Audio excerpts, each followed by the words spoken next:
Thank you. నమస్కారం. ఈరోజు మనము అసెస్మెంట్ బుక్లెట్, అసెస్మెంట్స్ అంటే ఏంటి, అసెస్మెంట్ బుక్లెట్ని ఎలాగ ఫిల్ చేయాలి అనేటువంటి వివిధ అంశాల గురించి తెలుసుకుందాం. అసలు ముందుగా అసెస్మెంట్ అంటే ఏంటి? డయలన్ విలియం గారు he quotes assessment as it is not simply measuring learning but it's about enhancing learning అని తెలియజేశారు. ఈ అసెస్మెంట్ సెషన్లో మనము అసెస్మెంట్స్ గురించిన ఇంట్రడక్షన్లో అసెస్మెంట్ అంటే ఏంటి, objectives of assessment, student marks abstract, assessment schedule and structure, instructions for teachers and students, conclusion, వీటి గురించి మనం డిస్కస్ చేసుకుంటున్నాం. State Council of Educational Research and Training SCRT has introduced a comprehensive assessment booklet for students in grades 1 to 10th aimed at evaluating their learning outcomes and progress in various subjects. The booklet is designed to assess students' knowledge, skills and application of concepts and provide teachers with valuable insights to inform instruction and support student learning. By using this assessment booklet, schools in AP aim to improve student assessment, enhance teacher learning process and ultimately boost academic achievement. Now coming to assessment, assessment is the process of evaluating or measuring the quality, quantity or extent of someone's knowledge, skills and performance. In education, assessment is used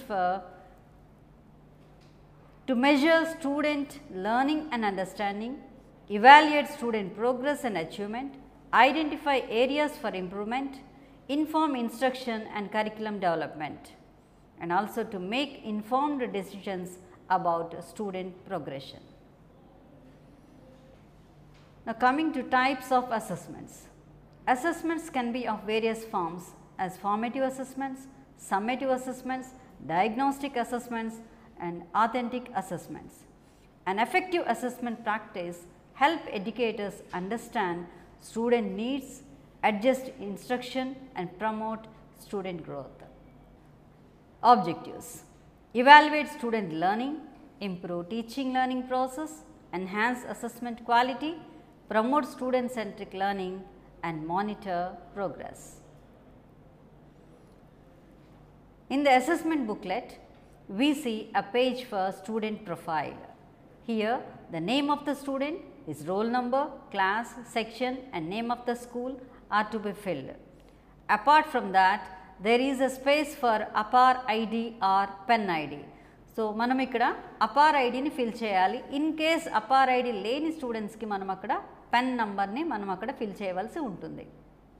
and this is mandatory. Next మనకి ఎలాంటి assessments ఉంటాయి? Assessments మనకి ఎడ్యుకేషన్లో మనం 2 types of అసెస్మెంట్స్ని మనం ఇస్తున్నాం. అందరికీ తెలిసిందే, ఫార్మేటివ్ అసెస్మెంట్స్, రెండోది సమ్మేటివ్ అసెస్మెంట్స్. ఫార్మేటివ్ అసెస్మెంట్స్ మనకి 4 ఉంటాయి. నెక్స్ట్ సమ్మేటివ్ అసెస్మెంట్స్ 2 ఉంటాయి. ఈ ఫార్మేటివ్ అసెస్మెంట్లో మనకి ఏముంటాయి? ఫార్మేటివ్ అసెస్మెంట్లో మనము 4 టైప్స్ ఆఫ్ టూల్స్ని మనం ఉపయోగిస్తున్నాం. Tool 1, tool 2, tool 3, tool 4. ఇందులో ఫస్ట్ 3 టూల్స్, టూల్ 1, 2, 3 అనేది మనం ఇంటర్నల్ అసెస్మెంట్ కింద వాడుతున్నాం. అందులో మనము ఒకటి టూల్ 1 తీసుకుంటే విద్యార్థుల భాగస్వామ్యంతో పార్టిసిపేషన్, వాళ్ళ రిఫ్లెక్షన్స్ని మనం అక్కడ ఫిల్ చేయవలసి ఉంటుంది. టూల్ 2లోకి వచ్చేటప్పటికి రాత అంశాలని రిటర్న్ వర్క్ని తీసుకొని దానిలో మనం మార్క్స్ అవార్డ్ చేస్తాము. థర్డ్ వన్ ప్రాజెక్ట్ వర్క్, దానిలో మార్క్స్ అవార్డ్ చేయడము. లాస్ట్ది టూల్ 4 మాత్రమే మనకి రిటర్న్ ఎగ్జామ్గా తీసుకుంటున్నాం. అలాగే ఎస్ఏలోకి వచ్చేటప్పటికి సమ్మేటివ్ అసెస్మెంట్లో మనకి టోటల్ మార్క్స్ రిటర్న్గానే వస్తున్నాయి. నెక్స్ట్ పేజ్ తీసుకుంటే మన అసెస్మెంట్ బుక్లెట్లో మనకి ఎఫ్ఎస్లో వచ్చిన మార్క్స్, ఎస్ఏలో మార్క్స్ వేయటానికి, అలాగే కన్సాలిడేటెడ్ మార్క్స్ మన వార్షిక ఫలితం అంటాం, యాన్యువల్ రిజల్ట్ వేయటానికి అక్కడ స్పేస్ ఇవ్వటం అనేది జరిగింది. నెక్స్ట్ స్టూడెంట్ యొక్క గ్రేడ్ని నిర్ణయించడం కోసము గ్రేడింగ్ విధానాన్ని కూడా మనము ఈ అసెస్మెంట్ బుక్లెట్లో చూస్తున్నాం. ఇప్పుడు మనము టూల్ 1, టూల్ 2, టూల్ 3 ఇవి ఎలాగ ఇవాల్యుయేట్ చేస్తాము అనేది మనం తెలుసుకుందాం. టూల్ 1 తీసుకుంటే ఆల్రెడీ నేను చెప్పినట్లుగా స్టూడెంట్ పార్టిసిపేషన్ అండ్ రిఫ్లెక్షన్స్కి 5 మార్క్స్ ఇస్తాం. టూల్ 2లో రిటర్న్ వర్క్కి 5 మార్క్స్ అవార్డ్ చేయడం జరిగింది. టూల్ 3లో ప్రాజెక్ట్ వర్క్స్కి 5 మార్క్స్ చేసాము. నెక్స్ట్ టూల్ 4కి 35 మార్క్స్ అవార్డ్ చేయడం జరుగుతుంది ఎఫ్ఏలో. టోటల్ మార్క్స్ మనకి 50 మార్క్స్ అక్కడ వస్తున్నాయి. ఎస్ఎల్ఏకి వచ్చేటప్పటికి మనకి 80 మార్క్స్కి మనం స్టూడెంట్ని ఇవాల్యుయేట్ చేస్తున్నాం. ఈ రెండిట్లో వచ్చినటువంటి మార్క్స్ని టోటల్గా తీసుకొని యాన్యువల్ రిజల్ట్, యాన్యువల్ గ్రేడ్ని మనం కన్సాలిడేట్ చేస్తాం. ఈ గ్రేడ్స్ అసైన్ చేసేటప్పుడు మనం ఏ విధంగా చేస్తామో చూద్దాం. ఈ టేబుల్ని మనం గమనించినట్లయితే గ్రేడ్ 50 మార్క్స్కి తీసుకున్నప్పుడు 46 to 50 స్కోర్ చేస్తే A+, 36 to 45 అయితే A grade, 26 to 35 B+, 21 to 25 వస్తే B గ్రేడ్, అలాగే 0 to 20 వస్తే C గ్రేడ్గా తీసుకుంటాం. టోటల్ 80 మార్క్స్కి మనం తీసుకున్నప్పుడు సమ్మేటివ్లో 73 to 80 A+, 57 to 72 A grade, 41 to 56 B+, 33 to 40 B grade and 0 to 32 వచ్చి మనం C గ్రేడ్గా నిర్ణయిస్తాం. 100కి కన్సాలిడేట్ చేసినప్పుడు 91 to 100 వచ్చిన స్టూడెంట్స్ని A+లో నిర్ణయిస్తాం. అలాగే 71 to 90 వచ్చినప్పుడు A గ్రేడ్, 51 to 70 మధ్యలో ఉన్న స్టూడెంట్స్ని B+ గ్రేడ్లోను, 41 to 50 ఉన్న స్టూడెంట్స్ని B గ్రేడ్లోను, 0 to 40 ఉన్న స్టూడెంట్స్ని C గ్రేడ్గా నిర్ణయించడం జరుగుతుంది. ఇప్పుడు టూల్ 1ని ఎలా ఎవాల్యుయేట్ చేద్దామో తెలుసుకుందాం. ఆల్రెడీ మన ఎఫ్ఏలో మొత్తం 4 టూల్స్ ఉంటాయని మనం అర్థం చేసుకున్నాము. ఇందులో టూల్ 1, ఈ టూల్ 1 ఆల్రెడీ చెప్పినట్టుగా స్టూడెంట్ పార్టిసిపేషన్ అండ్ రిఫ్లెక్షన్స్కి 5 మార్క్స్ని అవార్డ్ చేస్తున్నాం. ఈ 5 మార్క్స్ కూడా మనం ఎలా ఇవ్వాలి అనేది చూద్దాం. ఈ టూల్ 1 మనకి సబ్జెక్ట్ వైజ్గా ఉంటుంది. అంటే లాంగ్వేజెస్కి వచ్చేటప్పుడు తెలుగు, ఇంగ్లీష్ని మనము ఎవాల్యుయేట్ చేసేటప్పుడు బుక్ రివ్యూని లేదా స్టోరీ రివ్యూస్ని తీసుకుంటాం. 3rd to 5th class students కాబట్టి వాళ్ళు రివ్యూ రాయలేరేమో అన్న ఉద్దేశంతో బుక్ రీడింగ్ కూడా ఇచ్చారు. అంటే అక్కడ స్టూడెంట్స్ చేత బుక్ చదివించి వాళ్ళు ఏ విధంగా చదువుతున్నారో దాన్ని బట్టి మనం మార్క్స్ అవార్డ్ చేస్తామన్నమాట.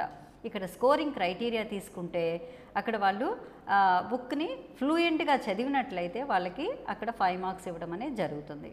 మిగిలిన తరగతుల్లో అయితే రైటింగ్ ద రివ్యూ, వాళ్ళు చదివిన బుక్కి వాళ్ళు రివ్యూ చెప్పాలి, లేదా స్టోరీ కనుక చదివినట్లయితే దానికి స్టోరీని, రివ్యూని వాళ్ళు రాసి చూపించినట్లయితే 3 మార్క్స్, చదివిన స్టోరీని రాసుకోవడమే కాకుండా దాన్ని ప్రజెంట్ చేసినప్పుడు దానికి 2 మార్క్స్, టోటల్గా 5 మార్క్స్ హయ్యర్ క్లాసెస్లో అవార్డ్ చేయడం అనేది జరిగింది.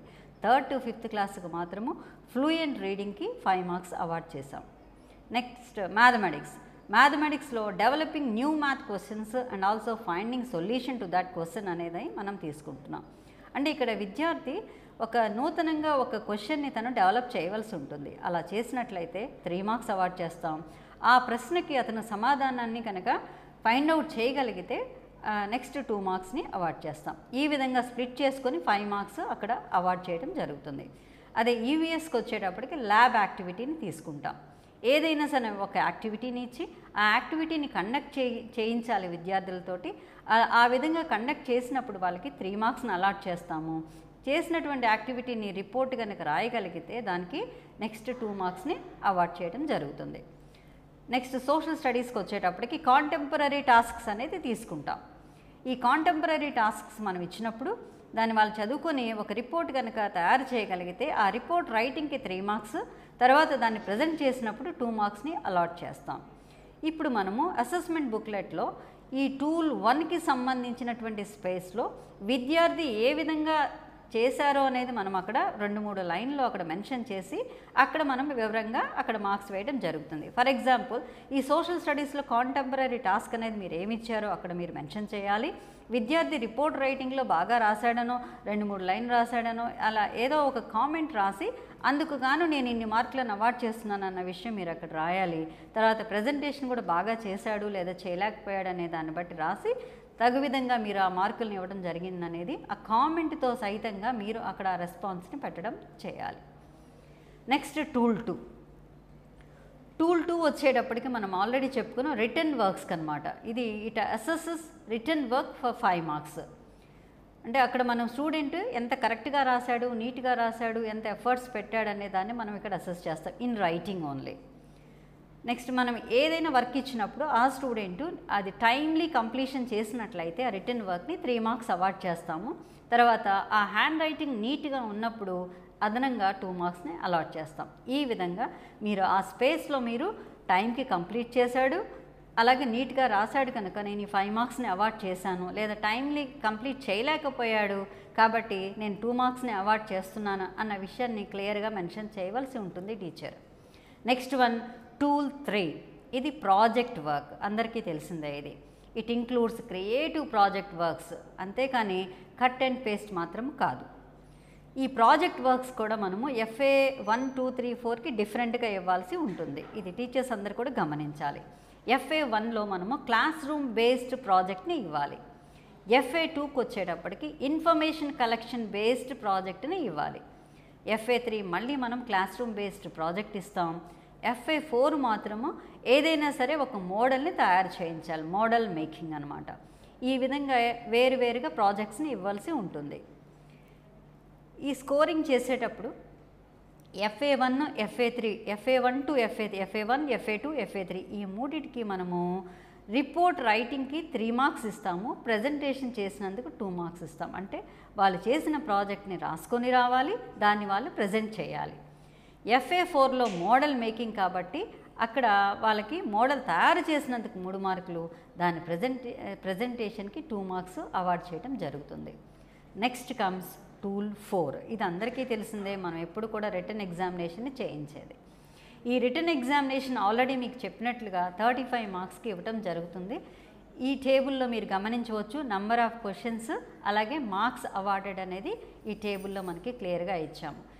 FAస్లో రిటన్ టెస్ట్ టూల్ 4కి 35 మార్క్స్, నెక్స్ట్ ఎస్ఏలోకి వచ్చేటప్పటికి మనకి 80 మార్క్స్, 33 క్వశ్చన్స్ ఇస్తారు. అందులో దానికి గాను 80 మార్క్స్ ఎస్ఏలో ఇవ్వడం జరిగింది. దీన్నే మనం ఇక్కడ క్లియర్గా ఈ నెక్స్ట్ టేబుల్లో చూడగలుగుతున్నాం. ఫార్మేటివ్ అసెస్మెంట్లో మనకి మొత్తము C సెక్షన్స్ ఉన్నాయి. ఏది టూల్ 4లోకి వచ్చేటప్పటికి టూల్ 4లో మనకి ABC సెక్షన్స్ ఉన్నాయి. ఏ సెక్షన్ వచ్చేటప్పుడు మనకి మల్టిపుల్ చాయిస్ క్వశ్చన్స్ మాత్రం ఉంటాయి. అలాంటివి 15 క్వశ్చన్స్ ఉన్నాయి and each question carries 1 mark, 15 marks in total. And section B is short answer type. Here 2 questions ఉంటాయి, ఒక్కొక్క దానికి 2 marks, 4 marks in total.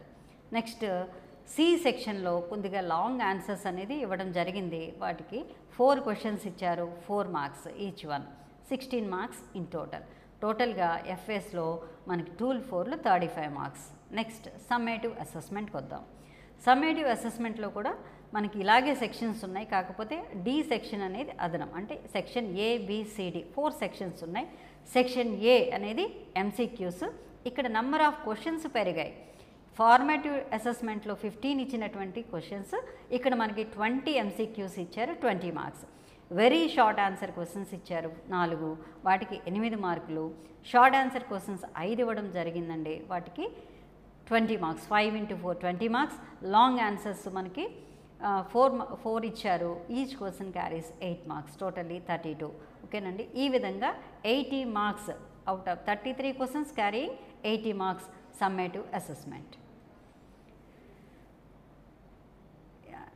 Already చెప్పినట్లుగా ఇందులో సమ్మేటివ్ అసెస్మెంట్ మనకి 2 సెక్షన్స్లో 4 సెక్షన్స్లో ఉన్నాయండి. అందులో MCQs ఉన్నాయి, నెక్స్ట్ ఫ్రీ రెస్పాన్సెస్ కూడా మనకి ఉండడం అనేది జరిగింది. అంటే 20 మార్క్స్ ఏమో MCQస్కి, మిగిలినటువంటి 60 మార్కులు ఫ్రీ రెస్పాన్స్ క్వశ్చన్స్కి మనము ఇవ్వడం అనేది జరిగింది. నెక్స్ట్ యాన్యువల్ రిజల్ట్ ఎలా క్యాలిక్యులేట్ చేస్తాం? యాన్యువల్ రిజల్ట్ మనం ఇంటర్నల్ మార్క్స్ తీసుకుంటాము, అలాగే SA2 మార్క్స్ని తీసుకుంటాం. ఇంటర్నల్ మార్క్స్ అంటే 20% వెయిటేజ్. అంటే అక్కడ మనకి ఏమేమి వస్తాయంటే FA1, FA2, FA3, FA4 ఈ 4 ప్లస్ SA1 ఈ 4 ఎగ్జామ్స్ని తీసుకొని 20%కి రెడ్యూస్ చేసి అక్కడ మనము ఇంటర్నల్ మార్క్స్ తీసుకుంటాం. SA2లో వచ్చినటువంటి 80% మార్క్స్ని కలిపి టోటల్ 100 మార్క్స్కి మనం యాన్యువల్ రిజల్ట్ అనేది ఇవ్వడం జరుగుతుంది. ఈ క్యాలిక్యులేషన్ మనం ఈ నెక్స్ట్ స్లైడ్లో చూడగలుగుతున్నాం. Consolidation of marks FA1 plus FA2 plus FA3 plus FA4 plus SA1. దీనిలో మార్క్స్ స్కోర్డ్ తీసుకొని into 20 by total marks in all these examinations అలా తీసుకుంటామండి. బీనేమో SA2లో వచ్చిన మార్క్స్, ఈ రెండింటిని కలిపినప్పుడు మనకి 100 మార్క్స్కి మార్క్స్ వస్తాయి. Next assessment schedule. మనకి ఆల్రెడీ చెప్పినట్టుగా 4 FAs 2 SAs ఉంటాయి. FA1 వచ్చి ఆగస్టులోను, ఫార్మేటివ్ అసెస్మెంట్ 2 వచ్చేటప్పటికి మనకి అక్టోబర్ 2025, సమ్మేటివ్ అసెస్మెంట్ 1 వచ్చి నవంబర్ 2025, FA3 వచ్చి జాన్ 2026, FA4 మనకి February 2026 and finally summative assessment 2 March 2026లో జరుగుతుంది. Next instructions for teachers. Assessment బుక్ని మనము వైజ్గా ఉపయోగించాలి అంటే, స్మార్ట్గా ఉపయోగించాలి అంటే టీచర్స్ కొన్ని ఇన్స్ట్రక్షన్స్ని ముందుగా తెలుసుకోవాలి. Teachers emphasize the proper handling and administration of these assessment materials throughout the academic year. ఇది అందరూ కూడా చాలా బాగా గుర్తుపెట్టుకోవాలండి. ఈ అసెస్మెంట్ బుక్లెట్ని మనము ఇయర్ అంతా కూడా ప్రిజర్వ్ చేయాల్సిన బాధ్యత, దాన్ని కరెక్ట్గా ప్రాపర్గా మెయింటైన్ చేయాల్సిన బాధ్యత టీచర్స్ మీద మాత్రమే ఉన్నది. బుక్లెట్స్ ఎగ్జామినేషన్ టైంలో మాత్రమే మీరు డిస్ట్రిబ్యూట్ చేసి, ఎగ్జామినేషన్ అయిపోయిన వెంటనే వాటిని కలెక్ట్ చేసుకొని సేఫ్ ప్లేస్లో మనము దాచాల్సి ఉంటుంది. అలాగే teachers also guide students carefully and how to fill the details in the OMR. ఈసారి మనము ఈ అసెస్మెంట్ బుక్లెట్లో OMR షీట్స్ పెట్టాం కాబట్టి వాటిని ఏ విధంగా స్టూడెంట్స్ ఫిల్ చేయాలో ప్రాపర్ గైడెన్స్ టీచర్స్ ఇవ్వవలసి ఉంటుంది. ఇక్కడ మనకి ఇన్స్ట్రక్షన్స్ ఫర్ స్టూడెంట్స్ అనేది ఇచ్చారు. అసెస్మెంట్ బుక్లెట్లో మనకి ఇన్స్ట్రక్షన్స్ ఫర్ స్టూడెంట్స్ ఇచ్చారండి. ఇందులో మనము 5 ఇన్స్ట్రక్షన్స్ మాత్రమే స్టూడెంట్స్కి మనం ఇస్తున్నాం. ఒకటి, first one, check the index to locate the current section. అంటే వాళ్ళు రాసేటువంటి ఎగ్జామ్ ఎక్కడ ఏది FA1 రాస్తుంటే FA1 పార్టే ఓపెన్ చేయాలి. దానిలో ఉన్నటువంటి టూల్ 1, టూల్ 2, టూల్ 3 అలాగే టూల్ 4లో అక్కడ ఇచ్చినటువంటి MCQస్లో అక్కడ ఇచ్చిన బాక్స్లో మాత్రమే వాళ్ళ ఆన్సర్స్ని ఫిల్ చేయవలసి ఉంటుంది. కాబట్టి ఆ ఇన్స్ట్రక్షన్ మనం స్టూడెంట్స్కి ఇవ్వాలి. Next one, identify the OMR sheet. అదొకటి చూసుకోవాలండి. Already FA1, FA2, FA3, FA4, SA1, SA2 అన్నిటికీ మనం OMR షీట్స్ పెట్టున్నాం కాబట్టి స్టూడెంట్స్ ఒకదానికి బదులుగా ఒకదానిలో ఫిల్ చేస్తే మనకి ఇబ్బంది కాబట్టి కరెక్ట్ ప్రాపర్ OMR షీట్ని వాళ్ళు ఐడెంటిఫై చేసుకునే విధంగా మనం వాళ్ళకి ఇన్స్ట్రక్షన్ ఇవ్వాల్సి ఉంటుంది. నెక్స్ట్, వాళ్ళు స్పేస్ ప్రొవైడ్ చేసినటువంటి దానిలో మాత్రమే ఎగ్జామినేషన్స్ రాయవలసి ఉంటుంది. అంటే MCQస్కి కూడా అక్కడ స్పేస్ ఇచ్చారు. మీరు చూస్తే ఆ బుక్లెట్లో మొత్తం FAలో ఉన్నటువంటి 15 MCQస్కి బాక్స్ ఇచ్చారు. ఆన్సర్ ఏ అయితే ఏ, బి అయితే బి, సి అయితే సి అని అక్కడ వాళ్ళు రాస్తారు. ఓకేనండి, అది ప్రాపర్గా రాయాలి. అక్కడ ఏమి రాశారో దాన్నే తీసుకొని వచ్చి OMRలో బబ్లింగ్ అనేది చేయవలసి ఉంటుంది. ఓకే, కాబట్టి ఈ ఇన్స్ట్రక్షన్ స్టూడెంట్స్కి మనం ప్రాపర్గా ఇవ్వవలసి ఉంటుంది. అలాగే ఫ్రీ రెస్పాన్స్ ఆన్సర్స్ రాసేటప్పుడు అక్కడ స్పేస్ ప్రొవైడ్ చేస్తున్నారు. బ్లాంక్ షీట్ ఇచ్చారు, రూల్డ్ పేపర్ ఇచ్చారు. అదే మ్యాథమెటిక్స్ అయితే హయ్యర్ క్లాసెస్కి గ్రాఫ్ వాళ్ళకి కావాల్సినవన్నీ కూడా అక్కడే ఉన్నాయి. దానిలో మాత్రమే వాళ్ళు చేయాలి. క్వశ్చన్ నెంబర్ 1 ఆన్సర్ చేస్తున్నప్పుడు క్వశ్చన్ నెంబర్ 1 ఏదైతే ఉందో అక్కడ మాత్రమే వాళ్ళు ఆన్సర్ చేయాలి. ఆ స్పేస్లో మాత్రమే చేయాలి. ఇంకా ఎడిషనల్గా కొన్ని ఆన్సర్ షీట్స్ కూడా దానికి అటాచ్ చేయడం అనేది జరిగిందండి. ఇంకేదైనా తప్పు వచ్చి వాళ్ళు కొట్టేసి మళ్ళీ రాయాలనుకుంటే మళ్ళీ ఆ ఎడిషనల్ షీట్లో వాళ్ళ క్వశ్చన్ నెంబర్ని మెన్షన్ చేసి రాసేటువంటి ప్రొవిజన్ కూడా మనం ఇవ్వడం అనేది జరిగింది. రాసినటువంటి ఆన్సర్స్ని చక్కగా ఆన్సర్స్ని ఒకసారి మళ్ళీ వాళ్ళు చెక్ చేసుకొని అప్పుడు మాత్రమే టీచర్కి వాళ్ళు హ్యాండ్ ఓవర్ చేయాలనేటువంటి ఇన్స్ట్రక్షన్ మనము ఇవ్వవలసి ఉంటుంది.